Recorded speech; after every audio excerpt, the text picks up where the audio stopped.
We can consider the meditation and exploration that we do in this class heart work. Today, I'm going to illustrate the differences in the way that we might approach it in the coming weeks and months, as opposed to how this meditation is traditionally taught in the Theravada Buddhist context. So last week, we went over exactly what compassion meditation is, and we're going to recap that briefly. Compassion, the Pali word for it is karuna, and it is one of the 4 divine abiding meditations. In Buddhism, they're called the Brahma Viharas, in Theravada Buddhism. In Mahayana and Tibetan Buddhism, they're called the 4 immeasurables. There is no limit to loving kindness, compassion, sympathetic joy, and equanimity. In Theravada Buddhism, these 4 objects and qualities are taken as meditation subjects themselves. And they're cultivated in a specific way in the traditional context that allows for the arising of very deep meditative states. In Theravada, those are called jhanas. The more common term for that is samadhi. What does that mean? It means that the meditation becomes so refined, becomes so still, the positive qualities arising in the mind stream, happiness, bliss, equanimity, one-pointedness, becomes so powerful and strong that the experience of the sense doors and of the body and of the phenomenal world begins to recede and disappear. So as the meditation deepens, as the experience of compassion, loving kindness, equanimity, or sympathetic joy increases and deepens, it's as if everything else begins to vanish into the periphery until eventually it's not perceivable at all. That's the traditional approach to using this method, that the quality itself, any of the 4, loving kindness or equanimity, compassion, that experience in the body and mind becomes so powerful and all-encompassing that everything else begins to disappear. That's why it's considered a samatha object in Theravada Buddhism. That's all the meditation objects that are geared towards entering a very deep states of stillness, profound peace, and awareness. There are 40 of those objects in the Buddhist canon. The skeleton meditation is one of them. Mindfulness of breathing is one of them. Visualizing the meditation object is one of them. That's called light kasina, means light object. So the aim of this side of the practice traditionally is to enter very purified states of mind, and through that purification, through that stillness, through that very refined awareness, there is a capacity to see things in a deeper way, to see reality, mind, phenomena in ways and at a level that is not ordinarily accessible to the average consciousness.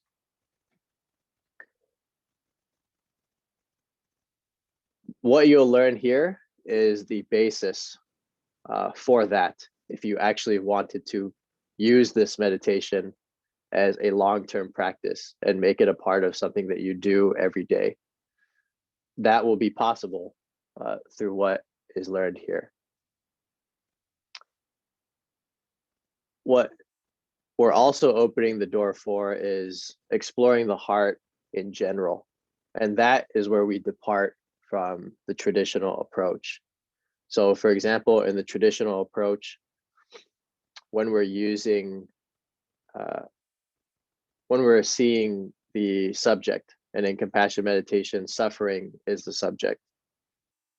In the traditional approach, there's more of an emphasis on suffering and its alleviation. And that emphasis on the alleviation, for example, in the mind's eye, we're seeing a cat suffering, and then the cat gets medicine and starts to feel better. That alleviation is what allows the compassion to become a meditation that is not so emphasized on the sadness. And it's like, although the sadness is the core of the compassion practice, that alleviation is what allows a greater amount of happiness and the other factors of absorption, bliss, equanimity to begin to arise.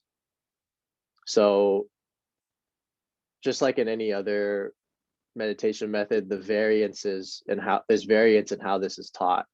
So how it was taught to me was to have suffering be the core, even as a positive mind state is beginning to arise, even as happiness, bliss, and equanimity is beginning to arise. You keep the image in the mind, an image of suffering, despite how powerful it's beginning to feel, because you're wishing for that person to be well. In some other ways that it's taught, it's you allow the suffering to turn into alleviation in the same, it's like a mental image that changes, and that gives rise to a compassion that is less tinged with sadness. If you were to use this meditation to cultivate samadhi, if you were to use this meditation to go into a retreat and enter some very deep states, that is exactly how I would recommend it. That you actually tone down the sadness and you emphasize the alleviation. But for the exploration that we're doing here, and the reason that we're doing the practice here, is to really explore the heart. And I believe and am of the position that meeting and encountering and really facing the sadness is extremely important. The traditional approach may not do that. So I wanted to emphasize that and clarify that for everyone here, that if you were to go into a monastery and do this for 3 months, or lock yourself in a room and do it for 3 months, you'd probably want to emphasize more of the alleviation than you would the suffering in the practice. In compassion meditation, and in all the Brahma Viharas, the object is different. So in loving kindness, if you've ever done a meditation where at the end you spread loving kindness, the object of loving kindness is the goodness and the wholesomeness in the person that loving kindness is being shared to. So that could be yourself, that could be someone else, it could be a group of people, an enemy, the world. So in that meditation, you sense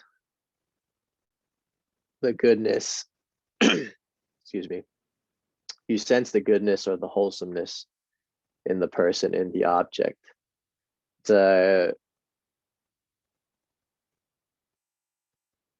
It's based on feeling. So to demonstrate that, if you were to think of someone close to you or a pet, every person in your life has a specific signature. So they feel a certain way to you in your mind. And that feeling can be there even without the image of that person. So for me, for example, I can think of, let's say David.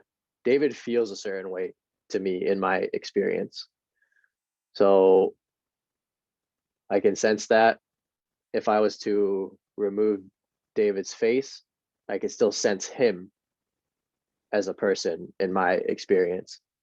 So similar to the vein and how I just described it, you would sense the goodness in that person, that essence within them that manifests as the things that they do that are beneficial, their willingness to care for others, their willingness to awaken.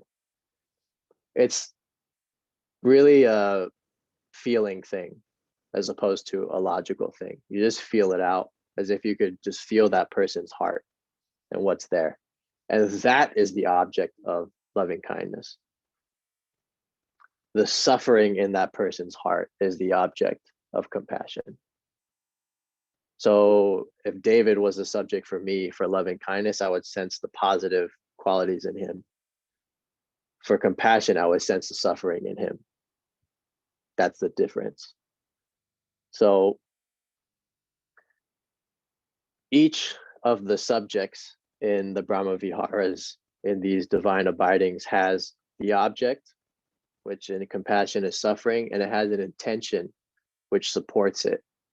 And the object with the intention gives rise to the actual abiding, the actual Brahma Vihara, in this case, compassion. So I sense the person suffering, like touching it, and then I have the wish, may you be free of that suffering. May you be free of pain. And that gives rise to compassion.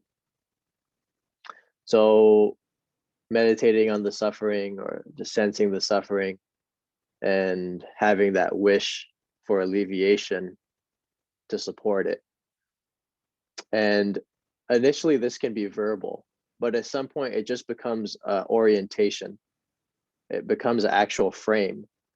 Like if I was to see myself or a person in front of me suffering, and I would have just the feeling that I wish that they could be free of that. That is exactly what is arising and exactly what is cultivated. It's a natural compassionate response to the acknowledgement of suffering.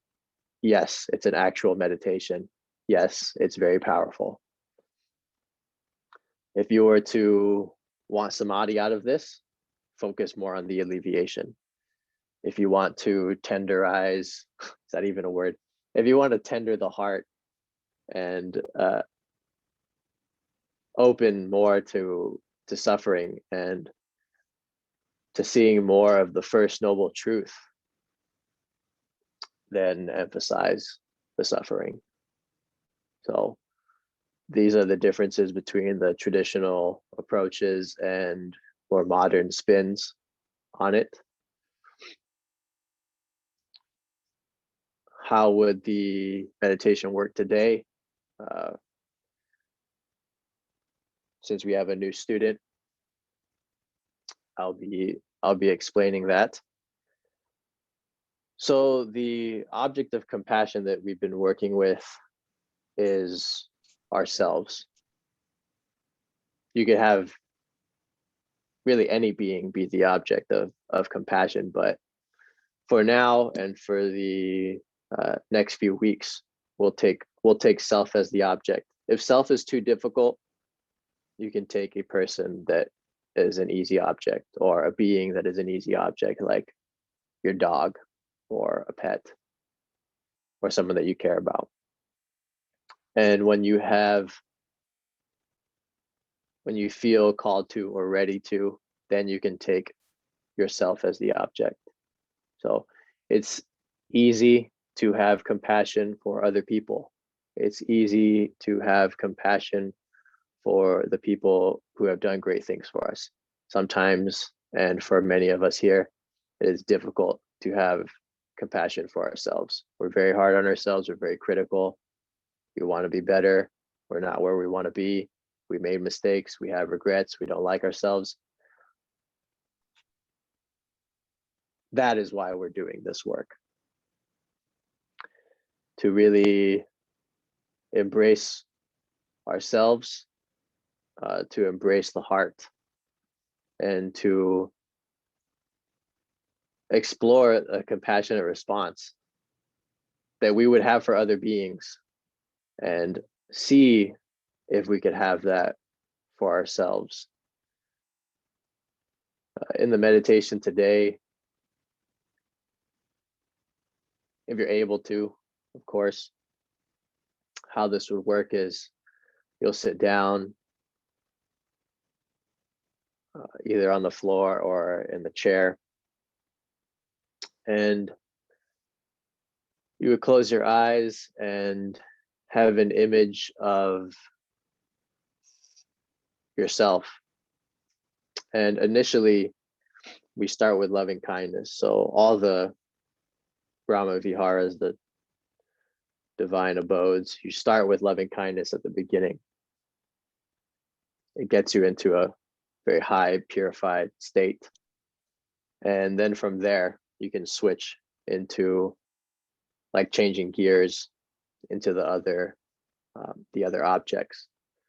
So we'll go from loving kindness, and then we'll shift down into compassion. And in loving kindness, we're acknowledging the goodness within us, the wholesomeness within us. If that's really not getting the loving kindness going, choose an animal or a being that you really like or have affinity towards. We'll shift from there into compassion, and the object will change from the goodness of the being to the suffering within the being. So if we're using ourselves, we would be acknowledging the goodness in ourselves, boom, acknowledging the suffering within ourselves, and having alleviation, the wish for alleviation, be the support that will give rise to compassion. And we can allow that to gently grow and expand. Initially, when we see suffering, when we acknowledge the suffering in ourselves, there's a great deal of sadness.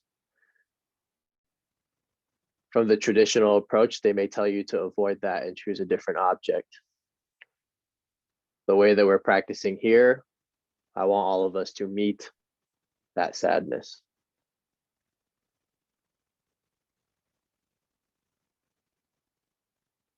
And to actually relax the resistance that we have to it. So the sadness comes up, we see an image of ourselves in a moment of suffering, or we just feel the suffering that is currently there in the body, in the heart, that we don't pay attention to, that we distract ourselves from. We feel that suffering within. We open ourselves to it. And instead of allowing ourselves to be taken away or allowing ourselves to turn away from that particular suffering, we drop the resistance to it and we just feel it. Usually it comes up, we don't want to feel it. So we do something else or we distract ourselves in some way. This is the opportunity to actually feel the parts of your heart that you don't want to feel, and have the support to back it, frame orientation of alleviation, and that will give rise to compassion. So it's not just sitting here in your pain. It's meeting the pain, acknowledging the pain, feeling the pain, and then having a meditation arise out of this. It's very alchemical. You're using something very base, pain, and transmuting it into something very profound, which is the divine abiding of compassion.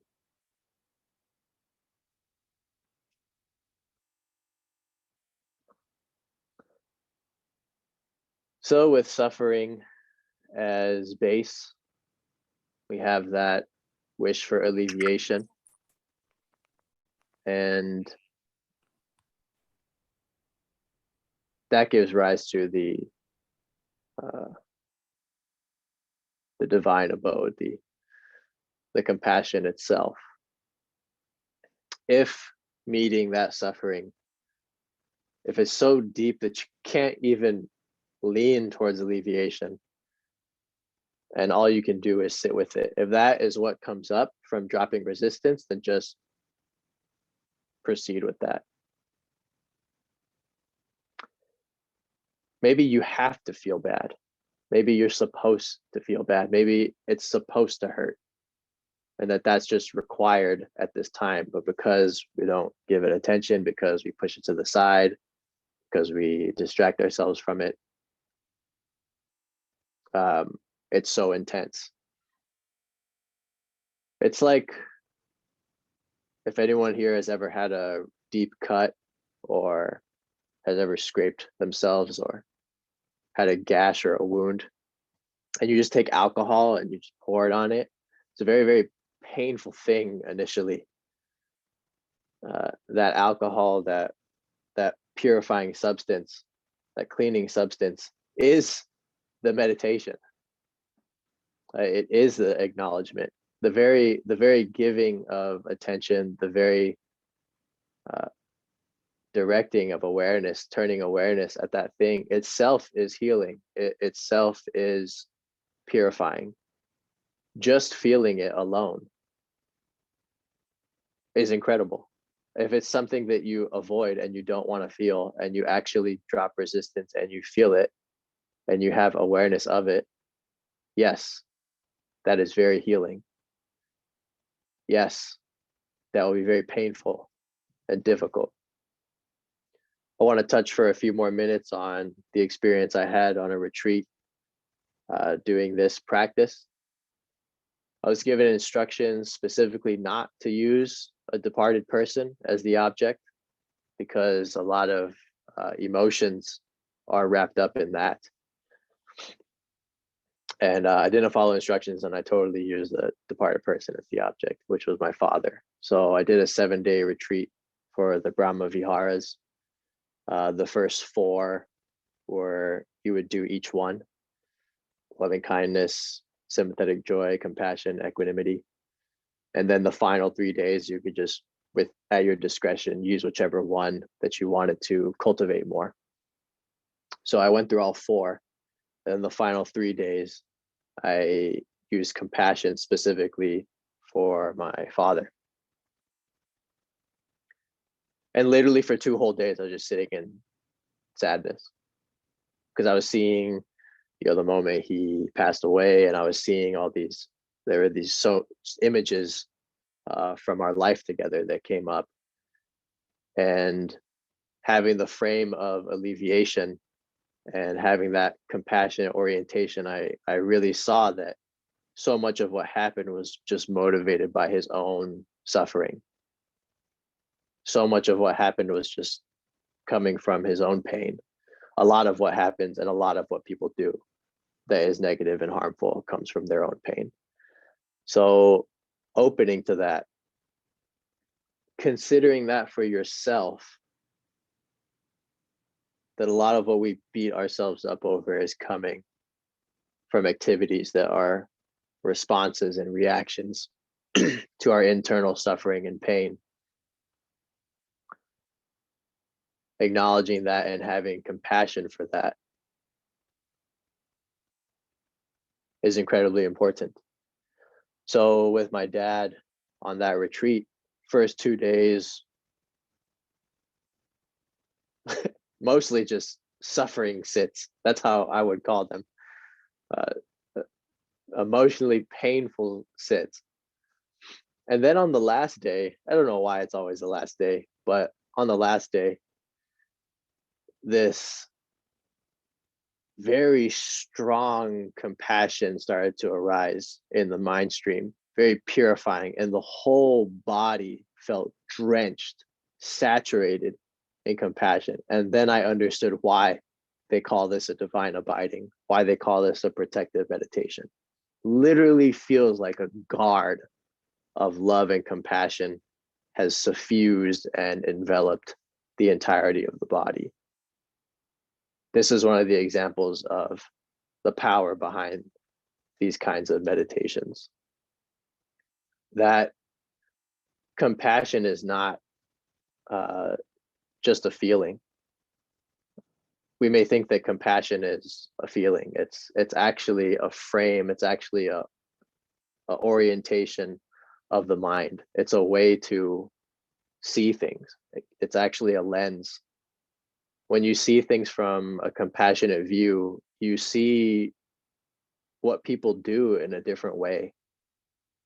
When someone harms you or someone says something negative to you, when you see that through the lens of compassion, you see and you say, oh, he's suffering too. It's probably more about him than it is about me, or probably more about her than it is about me.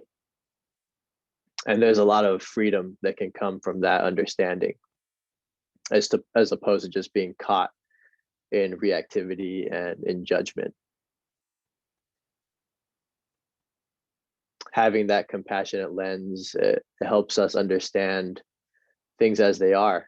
And one of the facets of that is that great deal of what we blame people for, what we blame ourselves for, was motivated by suffering, by pain. So we can proceed with the meditation now, just to remind all of you, and I'll guide all of us through this.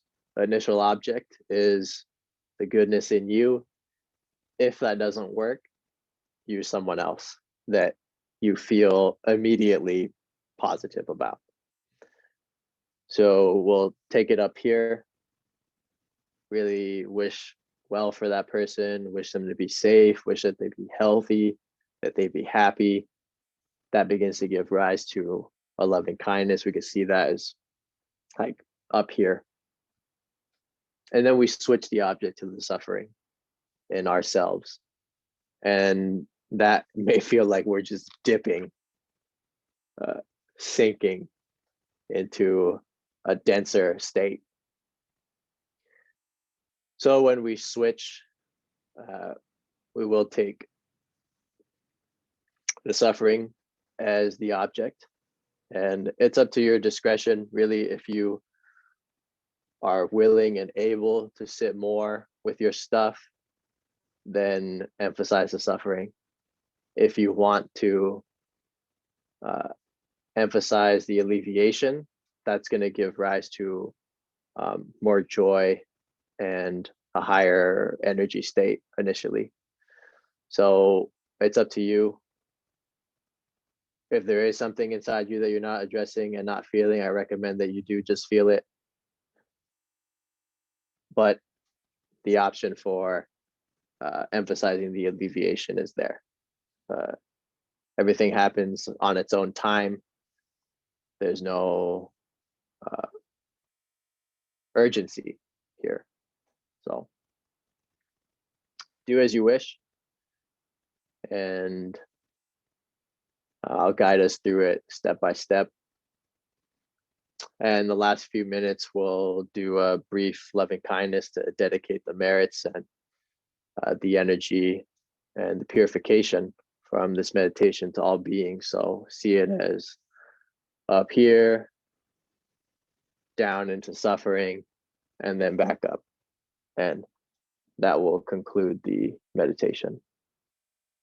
So